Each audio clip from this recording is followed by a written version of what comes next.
Olá, pessoal, muito bom estar aqui de volta no nosso bate-papo aí semanal, né? Essa é a sexta edição do Papo de Pandemia, que é uma série de lives do portal Vida e Ação, que a gente discute aqui diversos temas aí relacionados a esse período de isolamento social, enfim, nesse período de enfrentamento aí à pandemia mundial do novo coronavírus, né?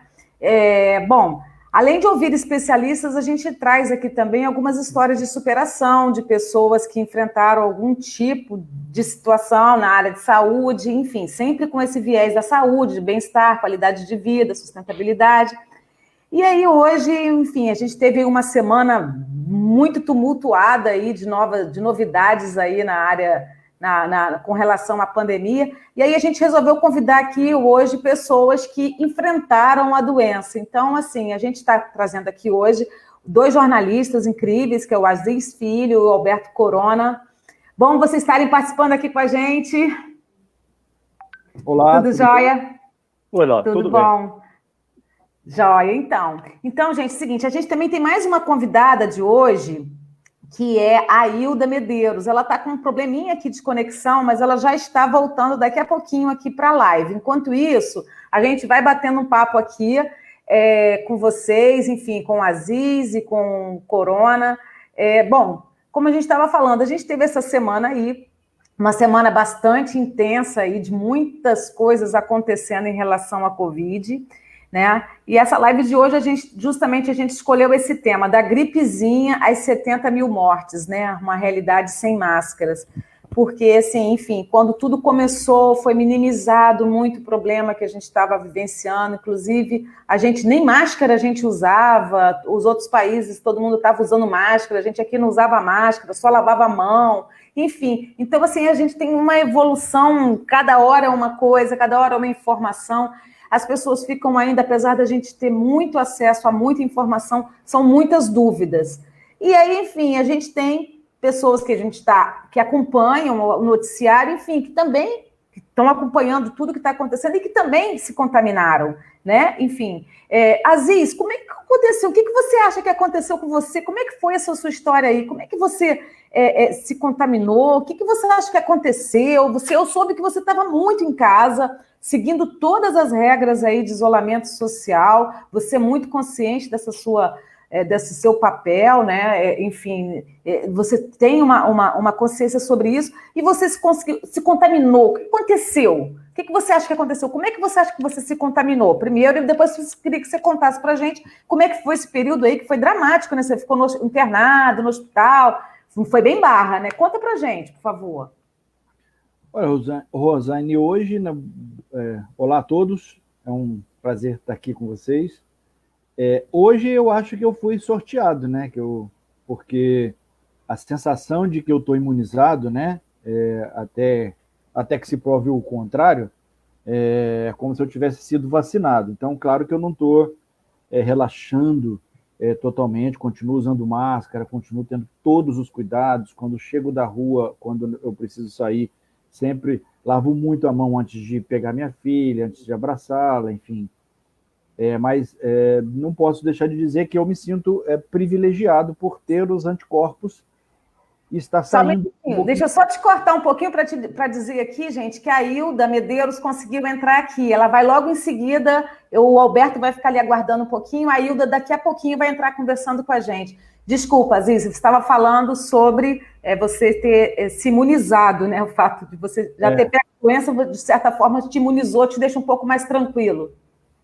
Hoje eu estou bem mais tranquilo por isso, né? Eu acho que até me sinto privilegiado, até que se prove o contrário, que não vai ter mais sequelas, porque eu não sinto absolutamente nada. É um privilégio, né? Eu poder sair sem a paranoia que, né, a maioria das pessoas, grande parte das pessoas tem. Então hoje eu já vou quando sinto muita necessidade de ir ao mercado, escolher um peixe, escolher uma comida, porque comprar pelo telefone tem as suas desvantagens, né?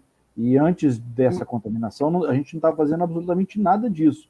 Nós ficamos em casa aí Mais ou menos isso, uns 14 dias, quando eu comecei a sentir os sintomas. Então, é impossível saber o que aconteceu. No meu prédio, Como é que foi, aconteceu. Aziz? Quando é que você se contaminou? Como é que você descobriu? Foi logo, foi em abril, não foi? Como é que foi exatamente? Tinha começado, só para o pessoal É, entender aqui. teve um momento em que se falou, não me lembro exatamente de data, sou muito ruim, né? De Sim, datas, já passei dos 40 anos, fica difícil de guardar. 41 anos é difícil mesmo. Em algum momento se estabeleceu, olha, vamos todo mundo para a quarentena. Foi uma coisa meio geral. A gente imediatamente obedeceu. Eu me lembro que eu me despedi de todo mundo ali, dos trabalhos, dos clientes que a gente acompanhava e tal. Eu tenho uma assessoria de comunicação. E aí viemos para casa e passamos a viver aquele momento que todo mundo viveu, né? Será que compensa estocar comida? Ah, não, não compensa. E de repente eu senti que eu estava um pouquinho quente, uma febrezinha de 37, 37. E aí todo mundo, 37 não é febre, febre é só a partir de 38,5. Uhum. Aí no dia seguinte não estava acontecendo nada, não estava tossindo, não sentia falta de ar, dor de cabeça, absolutamente nada, só uma febrezinha. Aí a febre se manteve, aí tomei uma Novalgina, no dia seguinte a febre é 77,8. Aí comecei a, né, ligar a O anteninha. radar. É, Ah. e aí comecei a sentir um enjoo chatinho. Eu olhava para a comida assim meio atravessado e um pouco prostrado, mas assim, em nenhum momento eu tive sintomas, esses sintomas clássicos, né, de perder, de ter falta de ar, de perder apetite, ou de perder o olfato, o gosto, nada disso. Mas aí uma amiga me indicou um médico, eu fui no médico e ele, não, na verdade, aí eu fiz o exame, né, Uhum. uns 3, 4 dias, aí eu me isolei num quarto, né, que é onde eu tô, Você tem que uma aí filhinha pequenininha, né? E tudo, enfim, de tem muitas 2 anos. pessoas em casa. E aí me isolei no quarto e fiquei pegando aquela coisa de pegar comida na porta, né? Não encostava em ninguém, mesmo sem saber se tinha a Covid. Aí eu fiz Antes o mesmo exame, do diagnóstico, você já ficou, já tomando todos os cuidados. aí fiz o exame, esse exame no começo, não sei como é que está hoje, mas era muito chato porque a previsão de resultado do exame era muito, muito longa. Eles davam até 5 dias úteis. Mas o meu eu tive sorte, com 2 dias ele ficou pronto o exame e deu positivo. Aí me Uhum. tranquei, mas como eu estava sem sintomas muito graves, eu fiquei tranquilo. Apesar, e aí o enjoo foi aumentando, e eu fui ao médico, aí fiz imediatamente lá na clínica São Vicente, fiz um raio-x do pulmão, já apontou uma pneumonia, aí eu comecei a ser tratado com antibióticos, clavulin e azitromicina. E uns 4 dias depois eu voltei no médico, o sangue deu umas alterações de infecção por causa da pneumonia, e aí do pronto-socorro já entrei numa ambulância e segui para a UTI. Nossa. Tranquilo, a única coisa que eu senti era realmente esse enjoo, e obviamente na UTI um desconforto gigante, né? Porque plugado com coisas, aquelas coisas todas no coração, na cabeça, no braço, agulha, toda hora remédio e tal. E isso durou Segundo você 6. já deu entrada no hospital, você já teve que ir para a UTI. É. Na Mas verdade, o eu seu não sei se pulmão foi estava muito comprometido? Como é que era? Porque você é 25%. novo, você é jovem, só acabou de fazer 40, 41, né, que você falou. Pois é. Gente, a idade do Aziz é segredo de Estado, tá? Para quem não conhece, ele não revela a idade. Aliás, a gente, inclusive, vai depois convidá-lo para uma live sobre longevidade. É. E como é que, né? Tá chegando aí o dia do homem, dia 15 é o dia do homem. Como é que ele preserva essa cabeleira linda com 41 anos, né, gente? Então vamos em frente. Mas conta pra gente, Aziz, pelo amor de Deus, como é que foi isso? Chegou lá, já foi direto para UTI. Que susto, hein? Nossa Senhora! Aí fui por uma ambulância e é uma memória meio chata, porque você fala, meu Deus, entrar dentro de uma ambulância, eu nunca imaginei que isso fosse acontecer comigo, ninguém imagina, né?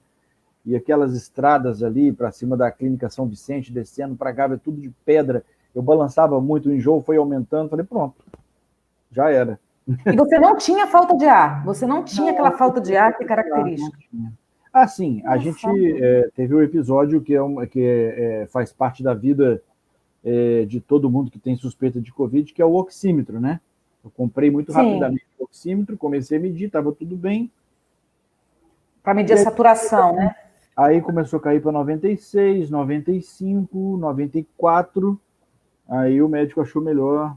Eu ainda acho que houve digamos, um excesso de zelo, ou um zelo de ter ido para a UTI. Eu não sei, né? Porque eu não sou médico.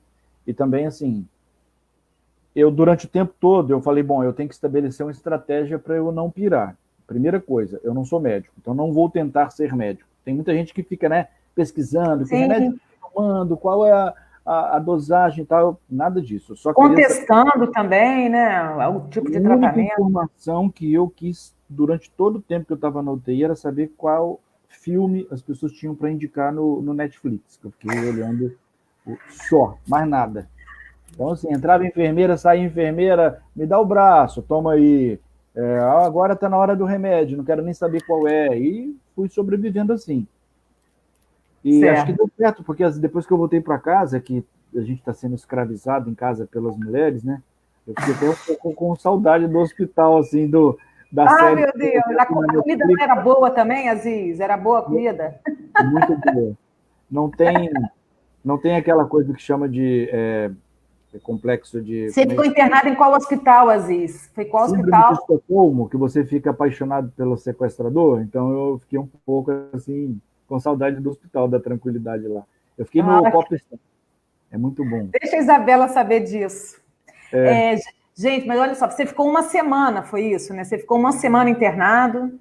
A gente brinca assim, porque você me conhece, né? Eu gosto de brincar porque eu acho que a vida tem coisa amarga demais para você ficar É verdade. ressaltando.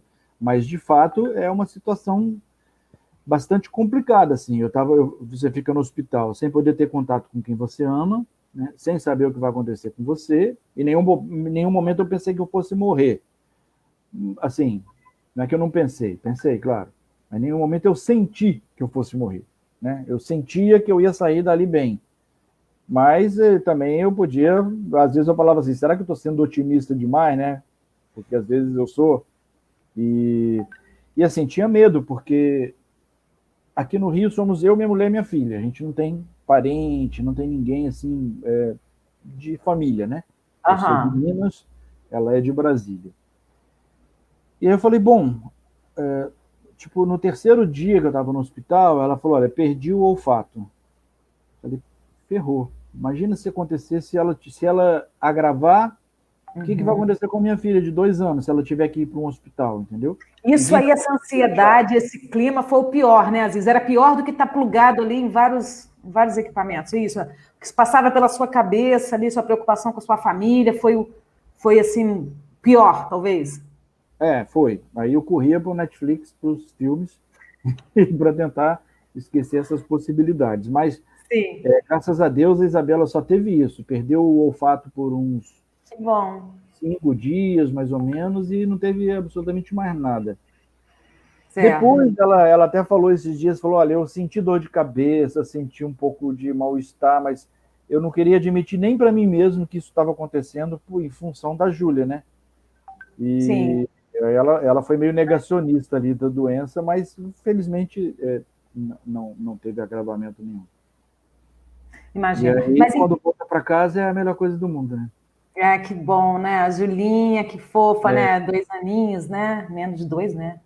Tá é, fazendo 2 agora, né? é Enfim, isso. então, Aziz, bom, o que você vivenciou foi, não, por sorte, né? Você não teve um comprometimento maior, você voltou ativa, tá aí, enfim, bem, recuperou seu humor, levou isso de letra, digamos assim, né? Teve acesso também a um bom tratamento, né? Por sorte também, teve Sim. a possibilidade de ter acesso a um bom tratamento. Como é que hoje você está vendo assim, a sua vida, você está voltando, você diz que está agora começando a sair um pouquinho, se sente um pouco mais tranquilo de não ter que ter tantas medidas aí, talvez, que já se sente um pouco mais imunizado, né? Mas como é que você avalia o que as pessoas estão pensando da Covid? Porque, assim, eu sei que você já vi, inclusive, o Aziz, ele é jornalista, conhecidíssimo aqui no Rio, ele tem uma empresa chamada Avenida Comunicação, e eles já vinham, muito antes até de acontecer o que aconteceu com ele, já vinham fazendo um boletim, porque o Aziz é um otimista de carteirinha, então o Aziz já estava fazendo aí um boletim falando sobre, pela Avenida, aí, falando sobre o lado positivo da Covid, né, mostrando histórias positivas. Conta pra gente, Aziz, eu queria que você falasse pra gente, e a gente rapidamente vai ter que chamar daqui a pouco a Hilda, eu queria que você contasse só pra gente aqui, como é que foi isso, assim, como é que você avalia o que você vê hoje no cenário nacional aí, né? A gente está com mais de 70 mil mortes, uma coisa absurda, enfim, muitas pessoas ainda minimizam a doença. Como é que eu queria que você falasse um pouco sobre isso, né? Sobre a sua visão em relação ao modo como as pessoas enxergam a Covid, e também que falasse um pouquinho sobre o projeto de vocês aí pela Avenida Comunicação. Rosane, eu acho que tem uma polêmica por aí, que algumas pessoas dizem que essa pandemia vai melhorar a gente, né? Vai acabar melhorando o mundo, porque vai despertar sentimentos de solidariedade e tal. Eu entendo quando as pessoas falam isso, mas o que a gente tem visto é exatamente o contrário, né? A pandemia expôs o que o ser humano tem de mais trevas, né? Um grau de egoísmo, de infantilidade, né? de irresponsabilidade com o outro, que é uma coisa impressionante. Falta de empatia, né? Falta de tudo, de civilização, eu acho. Né? A começar, evidentemente, pelo presidente da República. Ele botou na cabeça assim, eu tenho que brincar de cloroquina. Aí tá brincando de cloroquina até hoje, com 70 mil mortos. Aí ele fica doente, continua cumprimentando todo mundo, aí vai para aquela mesa lá, estou tomando cloroquina, olha que parece um show de circo de mau gosto, sabe? Com uma coisa atrasada, esquisita, estranha. E assim, você sai na rua, você vê que, na verdade, ele não é um ser que apareceu de outro planeta, ele representa muitas pessoas, né? Eu, por exemplo, eu já estou imunizado, né? Minha filha, muito provavelmente sim, porque ficou dormindo com a minha mulher na mesma cama durante 6 dias que eu estava no hospital e depois também continuou. A minha mulher pegou. A gente não põe o pé para fora da porta sem colocar máscara, porque as outras pessoas não têm obrigação de saber que a gente está imunizado, né? Claro. Se eu sair sem máscara, eu vou estar causando um constrangimento para uma pessoa que se preocupa. Será que esse cara está espalhando Covid aí ou não? Então eu coloco a máscara. Minha filha de 2 anos não sai de casa sem colocar máscara. No começo ela resistia, a gente foi não deixar ela sair sem máscara. Aí você sai na rua, um monte de gente assim, sem máscara, ou essa coisa imbecil de usar máscara aqui, ficar com o nariz de fora, sabe? Como se a gente realmente estivesse brincando fosse uma gripezinha, né? Como o presidente disse. Eu acho que expôs uma coisa muito ruim da sociedade. Claro que isso é bom, você conhecer, né, a realidade, né, de onde você vive, até para saber como agir e o que esperar do futuro, né, o tamanho, ter noção do tamanho do trabalho que as pessoas de bem, né, verdadeiramente de bem, as pessoas conscientes, civilizadas têm a fazer para convencer as outras pessoas da importância de tomar conta da coletividade. Sim. Mas eu fico bastante triste assim, de ver. Você viu quando abriu aí a Barra, o Leblon, em todos os lugares as pessoas vão... Não, o que aconteceu no Leblon, né? Que é uma vitrine para o mundo, né? É natural que a juventude ache que é imortal, né? Eu também, quando era jovem, fazia loucura sem imaginar jamais que machucaria um dedo e acabava quebrando as coisas, mas você estar se expondo ao risco de se contaminar e depois sair na rua respirando, jogando perdigoto em cima das pessoas mais idosas e que tem comorbidade, que pode... Então, assim, como é que você sabe que você vai se contaminar e não vai contaminar outra pessoa? Então, assim, para as pessoas que estão ali, isso não importa. Só importa assim, eu sou jovem, e não tenho comorbidade, então eu não vou morrer. Mas você vai matar. Sim. Como disse o presidente... Falta muito senso de responsabilidade, né, com o coletivo, né, Aziz? Civilização, porque o que marca a civilização é isso, né? Você ter a consciência, né, da coletividade. E a gente ainda não tem. Sim. Tem muita gente que ainda não tem, que ainda vive... Agora, você acha que isso é típico do brasileiro, do carioca ou da população em geral? Eu não sei, eu acho que em outros países também isso aconteceu, né? E os países que minimizaram estão sofrendo até hoje, né?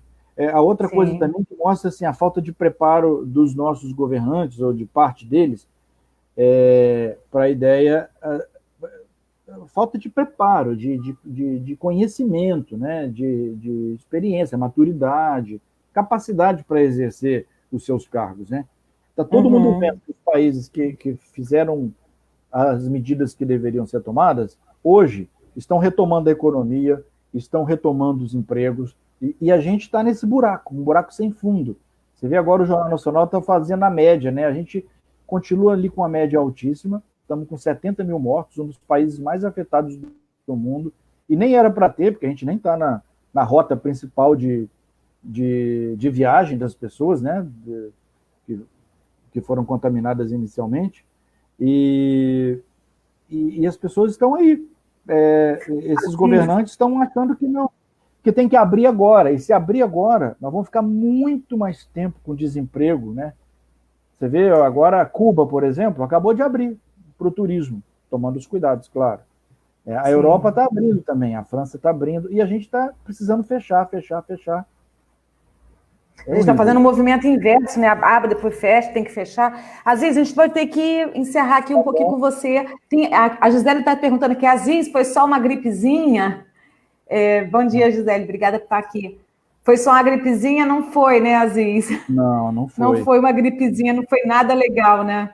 Foi uma pneumonia. E eu aqui também tenho, o Kleber está aqui perguntando, pergunte ao Aziz se o fato dele ter sido contaminado logo no início, no momento de pânico e desconhecimento da doença ainda, em algum momento se sentiu como uma cobaia, com insegurança em relação às atitudes dos médicos. Eu acho que você falou um pouquinho sobre isso, né? Que você achou até que estava um excesso de zelo por parte dos médicos, mas que você aceitou todo o tratamento, achou que talvez fosse exagerado, já que você não tinha sintomas tão graves, mas você entendeu e se submeteu ali ao tratamento, né? Sem questionar. Isso é uma coisa bem chata dessa pandemia, que é, assim, todos os médicos que são sinceros, eles não têm outra coisa a te dizer a não ser o seguinte, cara, não sei.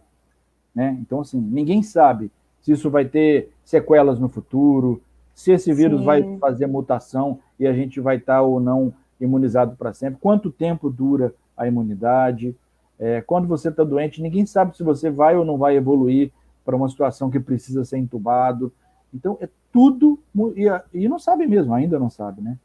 Quando é que vai aparecer a vacina? Tem muita gente otimista aí, achando que vem esse ano, mas pode ser que não venha. Então, nós estamos passando por um período de muitas incertezas, né? É verdade. Aziz, a gente vai ter que encerrar aqui. Eu queria tanto que você falasse um pouquinho... Queria tanto que você falasse aí só rapidamente para a gente por que vocês resolveram fazer lá, pela vinda de vocês, Isabela, resolveram fazer esse boletim de notícias positivas sobre a Covid. Vocês estão continuando a tocar. Só você falasse um pouquinho rapidamente, porque a gente tem que chamar a Hilda aí também, e você também está com compromisso, né? Na verdade, a gente sentiu a necessidade, as pessoas estavam muito com medo, né, sofrendo demais, e há uma luta da humanidade em busca de saídas, né, para essa... Então, essa busca, esse movimento, tem muitas coisas positivas que às vezes a gente não valoriza, porque, evidentemente, o jornalismo fala do que ameaça as pessoas, né, do que... Então, a tendência sempre do jornalismo, obrigatoriamente, tem que ser negativo, apontar o que está errado e tal. E a gente vai lá, bom, vamos fazer um contraponto, né, porque ninguém vai ficar... Nenhum jornal sério vai ficar dando boas notícias sobre a Covid, porque o mais importante realmente é a quantidade de mortos, óbvio, a ameaça da humanidade. Vamos cumprir esse papel aí dentro do nosso mundinho pequeno, né, para pelo menos as pessoas que entram em contato com a gente tenham um pouquinho de alívio, né, de respiro, de esperança, enfim. Foi isso. Bacana. Aziz, obrigada por participar com a gente. O Aziz não vai poder ficar até o final, gente. Então, Aziz, obrigada, viu? Obrigada mesmo. Valeu. Depois a gente marca outra para contar aí como é que você mantém toda essa forma aí com 41 anos, né? Vida Beijo, longa, querido. Beijo. Gente, eu vou chamar aqui a Hilda. Tchau, tchau, Aziz. Obrigada, viu? Gente, eu vou chamar aqui a Hilda. Hilda, eu queria, primeiramente, passar a você os meus sentimentos pela perda do seu pai, né? Você, infelizmente, aí, as pessoas sempre falam assim, né? A Covid só vai passar a ser uma coisa séria quando as pessoas identificarem os rostos, né? Das pessoas que realmente foram vítimas. E, infelizmente, quando isso começou a ficar muito próximo das pessoas, é que as pessoas foram entender a gravidade da coisa. E aí, assim, eu sinto muito pela sua perda e queria que você, assim, se puder contar para a gente o que aconteceu com seu pai, como é que foi essa notícia, enfim, como é que tudo aconteceu. Tá dando para me escutar bem? Sim, estou te escutando bem. Tá ótimo. Então, sou Hilda Medeiros, né? Número 1, eu sou agente de viagem. Imagina a minha loucura no meio dessa situação toda, né?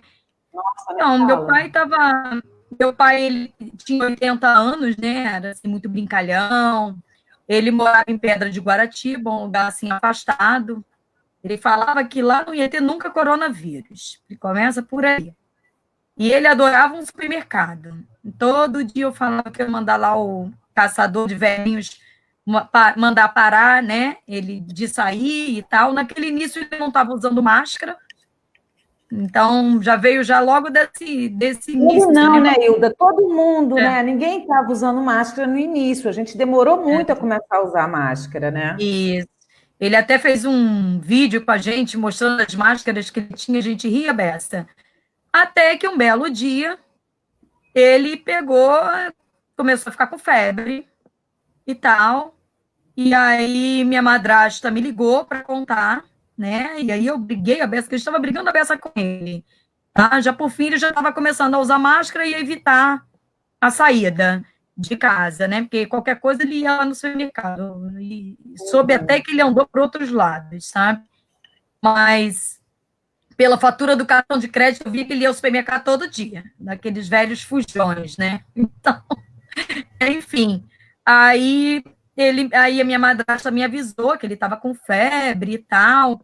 Aí o pai, você tem que ir no médico, no hospital. Não queria de jeito nenhum, que ele achava que não estava com coronavírus. E também estava muito despreparo, né? A gente acha que agora a gente está começando a melhorar um pouco o atendimento. Não sei, porque eu também não passei por outra situação. Eu estou vendo as pessoas estão com mais esclarecimentos do tratamento, mais no início.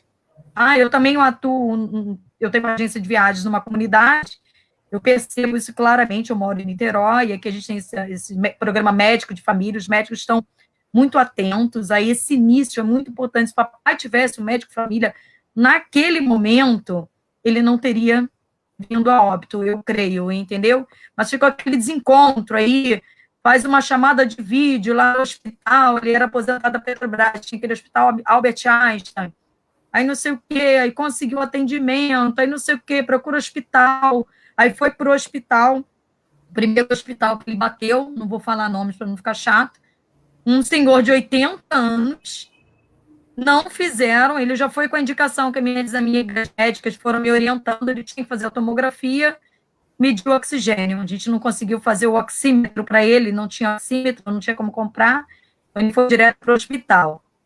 E chegou lá no hospital, não fizeram tomografia, se recusaram, isso foi totalmente improcedente, tá? Um senhor de 80 anos com febre de pneumonia, que a febre baixava o dia, vinha a febre. Eu falei, pai, até eu que não sou médico, eu sei que você está. E falta de ar ele tinha, Hilda? Não tinha falta de ar nenhuma. Né?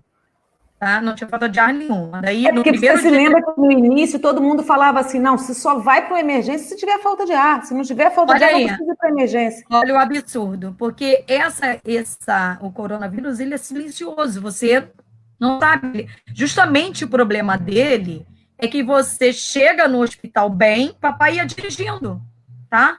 Chega bem e sai morto. Foi o caso do meu pai. Então, papai, no primeiro hospital que foi totalmente improcedente. Ali meu pai tinha que ter ficado internado, tá? Eu creio, né? Sou médica, mas tinha que ter feito a tomografia, teria visto que o pulmão dele já estava comprometido, papai com febre todos os dias, mandaram ele de volta para casa. Tanto ele quanto a minha madrasta também, que já apresentava sinais de que estava contaminada, mandaram de volta para casa. Com os remédios, né? Com antibióticos, mas sem o diagnóstico de coronavírus. 2 dias depois, meu pai continuou, permaneceu. Minha madrasta Desculpa, Hilda, eu sei que você não quer falar o nome da instituição, mas é pública ou privada? Privada. Meu pai tinha um Privada. bom plano de saúde. Das melhores aqui do Rio, tá? E aí, enfim, aí papai continuou, né? Minha madrasta insistentemente estava com medo de chegar justamente o pior dia do vírus, né? Que vem o dia, né? Ele acho que é no 8º dia, que já é o dia dos piores da doença, ele já devia estar no 5º dia. Aí foi para o hospital, foi para um outro hospital, também muito conceituado. E aí, no que chegou no hospital, aí já foi para o oxigênio, já foi direto para o CTI, o pulmão já estava metade do pulmão comprometido. E aí, ele ficou já na UTI e tal, passou a noite no oxigênio, mas de manhã já foi para a intubação. A intubação, aí ficou, e começa aquele despreparo, que é aquela coisa, né? Foi como é o nome que teve anterior a mim, foi o Aziz. Falou, é um despreparo, ninguém sabe como lidar, entendeu? Os médicos, tudo experiência, tudo experimento, tem nada comprovado, usa remédio aqui, tenta combater daqui, faz aqui, parará. E aí, primeiro eu fiquei assim, tranquila, né, que ele estava num bom hospital, com uma das melhores equipes médicas e tal, só que aquela coisa, né, tudo experimento. Então, foram experimentando com ele várias coisas. Ele estava ótimo, ele estava recuperando, estava com respirador, estava com tudo caminhando. Até hoje eu não entendo, porque quando ele morreu dia 29 de maio.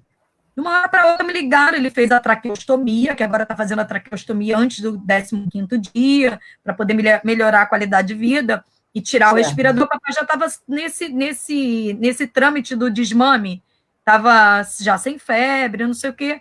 Quando fizeram a traqueostomia, aí, logo 2 dias, meu pai morreu. Ligaram, olha, o seguinte, o seu pai, o coronavírus atacou o fígado não tem máquina que substitua, e só rezar, a situação dele é gravíssima. Isso foi, acho que foi 15 horas que me ligaram, 16h30, ligaram já com a morte do meu pai. Dá até vontade de chorar. Foi tudo, muito triste mesmo. Eu imagino, me coloco no seu lugar aí, desse sofrimento, essa dor, e vocês com essa esperança de que ele ficasse bem, enfim, fica procurando respostas. Eu acho que isso é o que mais deixa a pessoa tensa. Ao todo, então, ele ficou aí, foram em torno de 2 semanas que durou tudo isso. Um pouquinho mais, foram 16 dias. Aí fica assim, aquela agonia, a gente não sabe nada, nem ninguém tem como. Apesar da idade, ele era uma pessoa ativa, né? Ele ia ao supermercado, como você disse, todos os dias. Papai tinha... Ele tinha diabetes, mas a diabetes estava controlada, não é porque ele tinha, não era porque ele idoso, não era nada disso. Porque todo mundo acima dos 50, 60 anos vai ter algum tipo de complicação, né, natural, que você vai ter um probleminha aqui, outro ali, mas nada que, né, provavelmente, se não fosse isso tudo, provavelmente ele estaria aí vivo, saudável. Ele foi normal, foi pro hospital normal, estava normal, não tava nem... Ele estava começando a sentir falta de ar. Foi assim, muito rápido. Em meia hora, papai começou a sentir falta de ar. Ele já estava, eu mandei entrar no Uber, porque não tinha como a gente buscar e tal. Então, vamos chamar um Uber, porque papai queria ir dirigindo, mas de noite ele não enxergava bem. Entendeu? Dava para ele ir dirigindo e tal. A gente tinha combinado no dia seguinte para ele ir dirigindo, eu encontrava com ele e tal, mas aí eu preferi que fosse de noite, porque de noite os hospitais, inclusive, estão melhores. mais fácil de acesso, que a gente fica pensando, caramba... Ele foi cercado de cuidados, né, Hilda? Tudo foi feito, né? Embora vocês achem que possa ter tido talvez um atendimento melhor no primeiro momento, ter feito uma tomografia, enfim. Mas pelo que você está me contando, que, né, tudo foi feito e, infelizmente, ocorreu essa perda, o que mostra a gravidade dessa doença, que ela avança muito rapidamente. Né? Então, o problema dessa doença.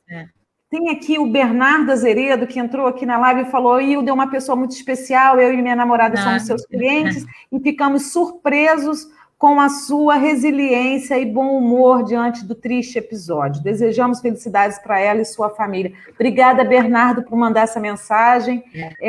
Enfim, Hilda, eu sei disso também, que você, assim, apesar de todo o sofrimento, estou vendo, a gente percebe o quanto, né, claro, é seu pai, você sente muito, enfim, mas você está conseguindo superar essa perda tão difícil aí, enfim, está trabalhando, está fazendo suas coisas. Eu queria, assim, que você falasse um pouco para a gente sobre isso, assim, como é que você está se recuperando dessa dor e, assim, o que você falaria para outras pessoas, outras famílias que também estão vivendo, talvez, nesse momento, ainda esta situação que é muito crítica, a gente está no platô da doença, enfim, o que você diria para outras famílias e tal? Isso te deixou alguma lição, assim, alguma coisa assim, olha, faz assim ou faz assado? O que você diria para uma família? Entendeu? Olha só, assim, papai um pouco que escolheu, bem, né? Ele tinha consciência, meu pai tinha 80 anos, meu pai tinha consciência, né? Ele um pouco que escolheu isso, ele optou por eu vou viver isso aí, se tiver que me matar, vai me matar e eu vou viver até o fim, entendeu? Mas ele, no fundo, ele não esperava, né, de ter, assim, aquela coisa, as pessoas acreditam, mas não acreditam só quando realmente acontece com o senhor. Ainda falo com ele, pai, você vai querer ficar no respirador. Meu amigo que pegou, meu amigo super saudável, meu amigo pegou, não pôde ir para UTI, ele é novo, ele falou que ele tinha umas sensações de afogamento, papai não teve, graças a Deus, mas esse meu amigo, por conta dele ser mais novo, não botaram ele em oxigênio, ou botaram só no oxigênio, não botaram ele no respirador, ele ficava com sensação de afogamento. Então, é muito complicado. Assim, aí as pessoas não acreditam, né? A gente não acredita que isso possa, né, contaminar a gente, ou se contaminar, que com tanta tecnologia, será que a gente não consegue combater, né? Mas esse vírus, ele é tão safado que nós que temos que ter a defesa para combater ele, só o nosso corpo hoje, porque ainda não, né, ainda não foi criada a vacina, ainda não existe nenhum remédio, está comprovado, em monte de morte, não existe nenhum remédio, não pode ter invenção agora, ivermectina, cloroquina. Hoje, inclusive, já saiu aqui a Anvisa condenando o uso da ivermectina também, então a gente tem que ter muito cuidado, porque quando fala de algum medicamento, as pessoas correm para a farmácia. A gente tem, infelizmente, um péssimo exemplo, né, nacional aí. Que... Só o nosso corpo para combater, né? Então, o antibiótico, ele não está agindo, não age contra o coronavírus. Então, ele tenta, mas só o nosso corpo para resistir. Hilda, então, assim, você tem visto assim, que muitas pessoas não acreditam na gravidade da doença, né? E aí o que você diria para essas pessoas é que fiquem alertas, que não ignorem, né? Os idosos, eu vejo idosos na rua sem máscara, gente, pelo amor de Deus. Então, é complicado, né? Porque agora a gente já está sabendo lidar mais. Tanto que eu sou agente de viagens. Olha, eu agora vou para o Beto Carreiro, entendeu? Eu vou, até mesmo pela experiência de como é que a gente não vai sair da pandemia. A pandemia ela vai ficar. E não vai ter só essa pandemia. Nós vamos ser sobreviventes do coronavírus. Toda hora vai vir agora alguma coisa. Até isso sair da nossa memória. E a gente vive agora em fake news, é fake news de todos os lugares. Então, é verdade. Vai toda hora vir uma novidade, entendeu? Então, a gente não tem como, a gente vai ter que lutar contra isso, a gente tem que viver. É vida, a gente está na vida, a gente tem que viver. Óbvio, a gente está aqui com Desculpa te cortar aqui, a gente está aqui com a Miriam Pontes de Farias. Obrigada, Miriam, por acompanhar a gente. A Miriam foi nossa entrevistada aqui no programa, né? No nosso projeto Papo de Pandemia. A Miriam é psicóloga, trabalha com hipnose também, foi entrevistada aqui, fez uma hipnose com o público, e ela está comentando aqui, né, na nossa live: não existe tratamento, não existe vacina, não existe remédio. Quem puder, fique em casa. É isso mesmo, né, Miriam? É isso, né, Hilda? Quem puder, fique em casa, né? Essa seria a mensagem Mas eu chave nesse momento, né? Eu já estou numa situação, por exemplo, eu acredito que eu já tive, estou aguardando para fazer os exames para ver. Quem já teve, já teve contato, a gente já, inclusive, o nosso corpo, ele espelha como é que se diz, os anticorpos. Então, a gente já tem que começar também, eu já sou desse partido, da gente começar a ter que reagir, a sair, a começar a voltar à nossa vida. A nossa vida, ela não vai ser mais normal. Até que isso elimine por completo. Não dá para a gente também parar de viver. A gente tem que aprender, a gente tem que ter com máscara, que a gente tem que usar o álcool gel, que a gente tem que se prevenir, que a gente tem que ter mais higiene. Antigamente... nós somos um povo assim, que gosta de ficar muito próximos aos outros. A gente vai mudar, nosso comportamento vai mudar. Já mudamos, nós já mudamos. É verdade. A gente vai fazer, inclusive, Hilda, a gente vai fazer depois aqui uma live, a gente vai fazer uma série especial lá no nosso site, falando justamente sobre o novo normal, né? Como é que as pessoas... Novo normal, estão fazendo. Então, eu vou Hilda, querida, olha... Muito obrigada por ter participado com a gente aqui hoje. Eu te agradeço muito. Você desculpa a choradeira, que me veio na mente aquele dia, né? Aquele dia fatídico, tá? E ainda muito eu era muito agarrada com o papai, entendeu? Então, mas é isso, o nosso novo normal, se você quiser, eu posso trazer minha experiência, porque eu vou viajar para o Beto Carreiro, até mesmo para experimentar esse novo normal, tá? E sim, é o que a gente tem para hoje, entendeu? Então... É verdade. A gente tem... É verdade. Vamos viver, né? Querida, muito obrigada. Eu sei que você não vai poder ficar com a gente até o final, né? Você comentou que você não poderia ficar com a gente até o final. Eu te agradeço muito participar aqui com a gente.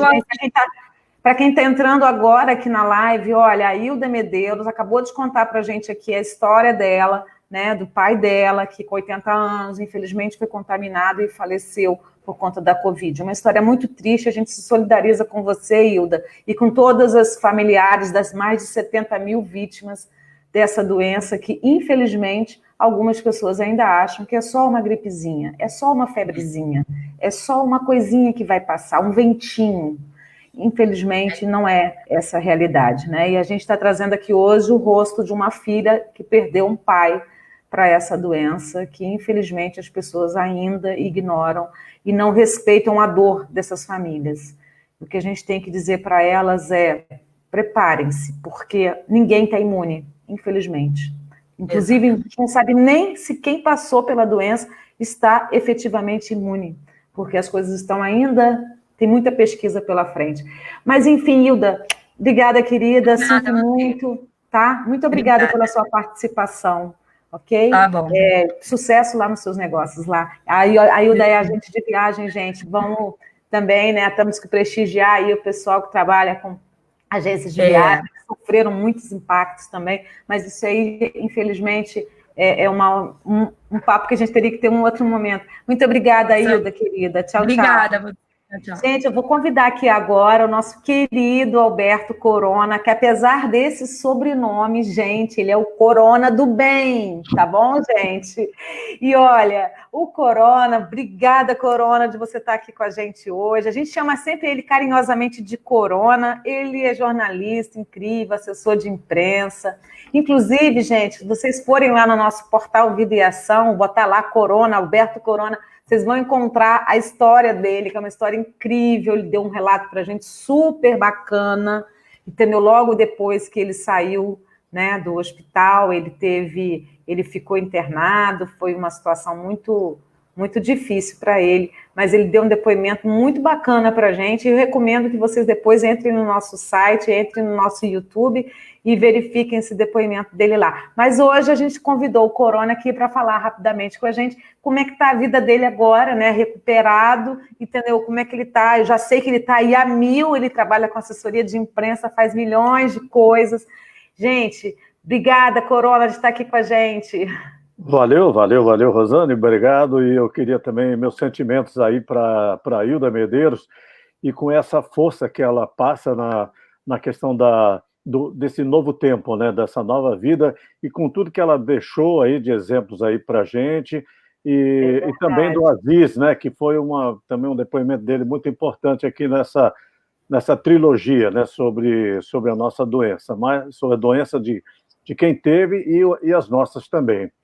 Você falou, eu estou nesse tempo de muito trabalho já online, né, fazendo aqui o home office, né, de casa, mas eu acho que, a exemplo do que eles falaram, ainda há muita displicência, né? As pessoas, os jovens principalmente, e os idosos acham que não vão pegar coisa alguma de doença que está aí, que está viva, os números você deu aí através do título da matéria, e eu acho que é um tempo de reflexão, mas de ação, né? Porque a questão de quem, como o Aziz falou, você mesmo curado, né, como nós estamos, nós temos que dar o exemplo, sair à rua, mostrar que não há, que a necessidade do uso da máscara, sim, e de álcool gel, e de outras proteções, distanciamentos, aquela coisa toda que a gente já sabe. Eu tô aqui em casa ainda, muito mais tempo em casa do que fora, eu saio bem pouco, eu tenho saído já, né, porque a médica lá do hospital onde eu fiquei, do Samaritano, ela falou, Corona, depois de 14 dias, cumpriu a quarentena, e você já pode sair tomando os devidos cuidados. Eu só saí depois de 2 meses, Rosane. E eu, antes de continuar aqui, Você, apesar de falar, olha, fica aí uns 15 dias, você preferiu ficar mais tempo para se assegurar que estava tudo ok, né? Até para se estabelecer mesmo, né? E eu estava muito fraquinho, porque eu perdi uns 13, 14 quilos. Eu cheguei naquele hospital do Samaritano, aqui no Rio, com 75% do meu pulmão atingido. Comprometido. Era uma coisa assim que era para... me botaram num respirador e tudo mais. Eu já fiz a tomografia e imediatamente eles me colocaram lá na UTI. E eu já estava tão fraco que não sabia nem que estava indo para lá. Só percebi que eu estava na UTI acho que depois de um dia, 2, porque eu não tinha noção. Eu achava que estava ali para uma averiguação, tipo uma enfermaria, mas quando eu vi que aquilo era fechado, ambiente de UTI, de Covid é diferente. E ali já... Mas nós estávamos muito no início, Rosane. Por um lado, foi bom que ainda teve leito de hospital, né, ainda de UTI, para que eu ficasse lá em tratamento. Tratamento foi muito bom. Eu tenho certeza que hoje deve ter algumas pessoas vendo aí, inclusive do hospital. Aquela carta que você publicou na sua matéria, excelente a matéria que você fez, né, sobre... inclusive a tua matéria, ela proporcionou outras matérias, né? Teve a matéria também do nosso amigo, colega seu também, do Eduardo Vanini, que fez uma matéria a partir daquela que você publicou, e ele fez uma matéria comigo também bem interessante, e eu sempre procurei mostrar positivismo em relação à doença. Exatamente, né? Você passa essa mensagem para a gente. Gente, para quem está entrando aqui na live agora, não se assustem, tá? Ele é o Corona, mas ele é o Alberto Corona, o Corona do bem, tá bom, gente? E ele sofreu com a doença, ele teve Covid, ele ficou internado. Alberto, o que passou pela sua cabeça, Corona, quando você ficou ali naquela UTI, vendo tudo acontecendo? Você teve medo de morrer? Qual era o maior medo seu ali naquele momento? O medo que eu tinha era exatamente, eu tive um certo... Quem entra num hospital e numa UTI, numa condição que eu entrei, nunca pode dizer não tive medo. Eu comecei a ter medo quando fui para fazer a tomografia, eu senti que realmente eu já não estava bem, né? Aqueles sintomas normais do coronavírus, eu tive praticamente os principais, né? Aquela falta de ar, a pressão alta, a temperatura altíssima, a respiração ofegante demais, entendeu, Rosane? Fui para o hospital, mas já estava aqui em casa com 5 dias com a doença. A sorte é que Deus aqui protegeu, minha mulher não teve nada, e depois eu dentro do hospital, eu tinha a sensação, eu sempre tive a sensação de que eu ia sair, sabe? E eu falei assim, eu vou sair por aquela mesma porta que eu entrei, e eu estou vendo um horizonte além daquele que eu não vejo aqui nessas paredes todas, nesse quadrado de 2 metros por 2, né? Aqui do 2,5 metros. Corona, desculpa, a Miriam está perguntando aqui, você ficou no respirador? Você chegou a ficar no respirador? Conta aí pra gente. Eu fiquei com o respirador, eu não fui entubado, não cheguei a ficar entubado, mas eu fiquei, como você mesmo sabe, 16 dias no hospital, 10 dias. Miriam, né, que está perguntando. Miriam, eu fiquei 10 dias só na UTI, ali. Tive alta depois de 10 dias, só no soro e tomando remédio de um lado,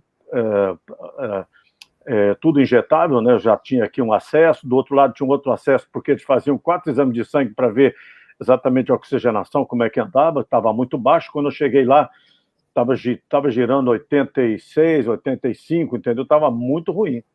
E essa doença, ela é traiçoeira mesmo. Você pergunta, quem me pergunta, você pegou aonde? Eu falei assim, não sei.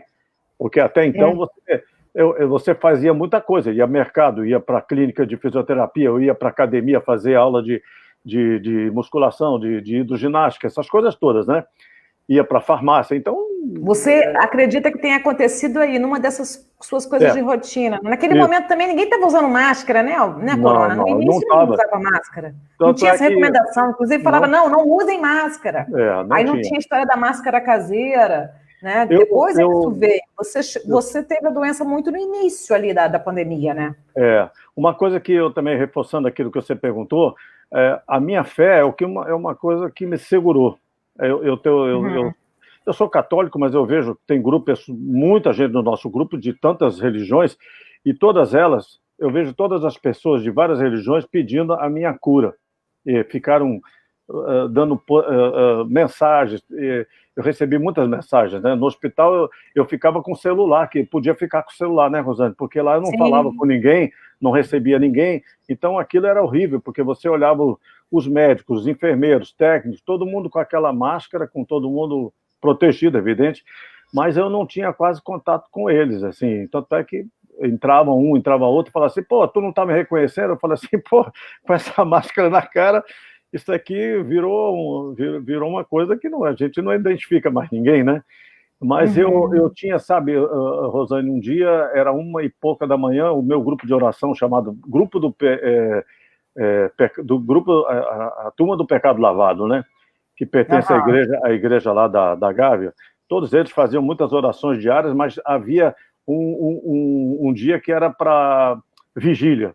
E essa vigília já era 1h da manhã, estavam lá dois amigos nossos, Ricardo e Giovanni, tocando, e eu entrei. Quando eu entrei, eles ficaram surpresos. Eu falei, não é possível, Corona direto da UTI aqui para a live do Pecado Lavado, né, nas orações. E exatamente aquela noite foi importante também para mim, porque eu me reforcei na minha fé, achando que dava para ser curado, né, que eu estava a caminho.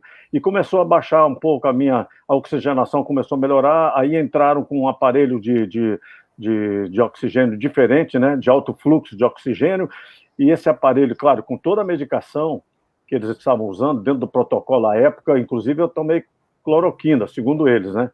Mas era um protocolo que ainda era um protocolo que era recomendado até então. Mas você não atribui a isso a sua melhora, né? Você acha que a sua melhora foi em função do respirador ali, que você o respirador, teve acesso a um respirador, a medicação, a todo o atendimento profissional dos médicos de lá, dos técnicos, enfermeiros, da equipe de radiologia, enfim, de todo aquele staff que estava no 3º andar, que lá são 13 unidades, né?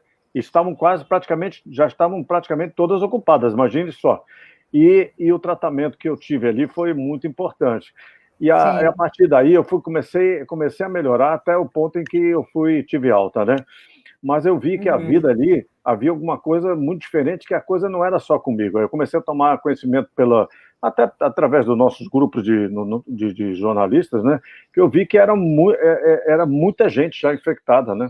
Até então eu não tinha noção de quantos eram infectados, mas eu vi que eu estava realmente no período da doença que estava aumentando, e como aumentou, né? Que chegou a esse número que você expôs aí, que a gente sabe, absurdo, e que não é uma gripezinha, né? As pessoas ignoram, e principalmente acho que governo, né? O governo não pode tomar decisões, quem está lá na frente, e eu falo isso em nome, o próprio presidente não pode fazer esse tipo de política errada, né? Não adianta, você bota ministro da Saúde, sai ministro da Saúde, entra ministro da Educação, sai ministro da muito Educação. difícil, E né? a coisa é difícil porque você não tem a seriedade. A quem que vai seguir, né? Qual a quem vai orientação? que Isso orientação? confunde as pessoas. E mais grave Porque, que isso, felizmente, né, Corona, nós, né, podemos dizer assim, somos privilegiados, temos acesso a muita informação, nós trabalhamos, inclusive, com muita informação, então a gente está acompanhando o tempo inteiro, todo dia tem uma coisa nova acontecendo, e é difícil até para nós, né, que já lidamos com informação, já é difícil acompanhar no dia a dia tudo que está acontecendo em relação à Covid, que dirá uma pessoa que está dentro de casa, que tem outras atividades ali no seu dia a dia, que não tem acesso a tanta informação, então elas se miram muito no exemplo. Então, se elas têm um exemplo maior, né, o chefe da nação, que diz que está assim, que pode sair sem máscara e dar uma entrevista sem máscara, dizer que usem cloroquina, eu estou usando. Isso, sim, as pessoas se miram pelo exemplo e, infelizmente, acaba dando um exemplo muito negativo para as pessoas, né? Contrariando as autoridades sanitárias mundiais, né? Contrariando a ciência, que deve falar mais alto num momento como esse, como em outros momentos de outras pandemias, independentemente de quem está no governo ou não. Isso é irrelevante quem está no governo ou não. O que importa é que em momentos de pandemia fica muito evidente que é necessário seguir as recomendações das autoridades sanitárias. Afinal, eles estudam isso, né? Eles vivem, né? Se dedicam a essas pesquisas. Eles não estão ali de brincadeira, né? Eles não vão ser irresponsáveis de dizer toma isso ou toma aquilo que você vai ficar bom. Então, enfim, infelizmente as pessoas se miram nos exemplos, né, Corona? E o que você acha, assim, como é que você hoje está avaliando, né? Agora você está aí, até estou vendo até que tá mais fortinho, né? Já ganhou peso de novo ali, você já voltei ao normal, já. Tá ótimo, tá. Estou com medo de ultrapassar agora. Tá certo. Tá na ativa geral aí, fazendo milhões de coisas, que eu sei que você não para, você é super assim, ligado. Você tá com 65, né, Alberto? Não, 69. 69, então, tá um moço, um rapaz. Eu não estou escondendo a idade, não, só o Aziz. Só o Aziz, mas isso já é... O Aziz Quem já conhece a peça sabe. Verdade. Ele eternamente vai ter 41, entendeu? 41. Ainda bem que ele tá ótimo, né? Tá ótimo. Bem. Enfim, Aziz, gente, para quem não estava aqui, ele começamos a live com ele hoje. Então, Corona, agora o que você, assim, hoje, com tudo que você viveu, né, que você aí, né, você teve bem, você viveu pelo que você conta para a gente, eu coloquei aqui para a gente só acompanhar o link da sua entrevista no nosso YouTube, no nosso portal. Bom. O que você diz hoje? As pessoas estão voltando aí, tal, querendo ter uma vida normal, e aí flexibiliza, não flexibiliza, volta tudo, não volta tudo. Como é que você está vendo hoje essa volta ao normal? O que você diria para as pessoas hoje que estão aí ainda meio que confusas também? Olha, eu acho que o importante ainda é manter o protocolo todinho, né, de coisas de defesa, né, inclusive essa questão de isolamento e tal. Nós vimos aí recentes reportagens mostrando que ainda o nosso país, em diversos estados aí, ainda tem uma situação crítica, né? Muito crítica. E isso as pessoas não devem ignorar, porque a curva não está ainda descendente, né? Ela está ainda indo na mesma direção mais alta, né? É verdade. E nós não podemos relaxar nessa questão, porque senão vai voltar. Essa coisa do pessoal todo saindo da rua, desde aquele primeiro exemplo mostrando aqui no Leblon e em vários lugares do Brasil. Você vai na Baixada Fluminense, eu tenho visto aí reportagem dos nossos colegas jornalistas mostrando, quem trabalha na Baixada, está mostrando o povo todo na rua, comemorando. A turma não quer mais ficar presa, né? Então acho que já agora é verdade, né? Ficaram presos muito tempo. Mas cuidado, né? Tem que ter cuidado, não é isso? Tem que ter cuidado. Gente, eu só queria fazer um destaque que há um trabalho de 100 médicos. Terminando o nosso tempo aqui, Corona. Então deixa, já estamos batendo aqui 59 minutos. Vamos lá, vamos usar aqui. Obrigado, Rosane, pela oportunidade. Hoje, peço desculpas, porque senão a gente não consegue fechar aqui a nossa live. Foi maravilhoso conversar com você. Espero que a gente conversar outras vezes. Gente, olha, esse é o projeto Papo de Pandemia. A gente acabou de falar com o Alberto Corona, né? Ele contou aqui a sua experiência com o coronavírus, né? Como foi para ele ter convivido com isso. Eu queria agradecer a todo mundo que acompanhou essa live. A live vai continuar aí disponível para vocês, né, no nosso Facebook, no Instagram e também no YouTube. Por favor, a gente vai responder todo mundo aí. Quem tiver outras dúvidas também pode mandar. Agradeço demais a participação sua, Alberto, e de todo mundo que acompanhou. E até o nosso próximo Papo de Pandemia. E a gente, a partir de semana que vem, a gente vai estar fazendo 2 lives por semana, ok? A gente vai avisar vocês. Um beijo. Tchau, tchau. Obrigada. Obrigado, Rosane. Parabéns aí pela sua condução na live, foi excelente. Obrigada, querido.